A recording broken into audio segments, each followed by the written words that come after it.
In this video, I'm going to show you another way to create a payment.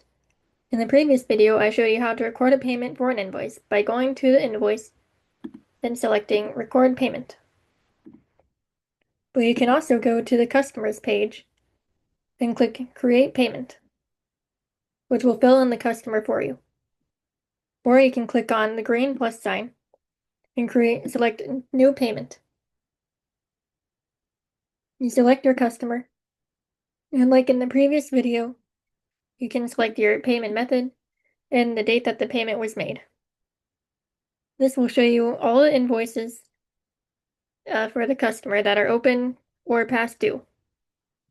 You can select one or multiple invoices. The summary at the bottom will calculate the total automatically if calculate total amount to apply is checked, which it is checked by default. If a customer didn't pay the full amount, let's say this customer only paid $100, it will update the total automatically. Or if they paid more than the total.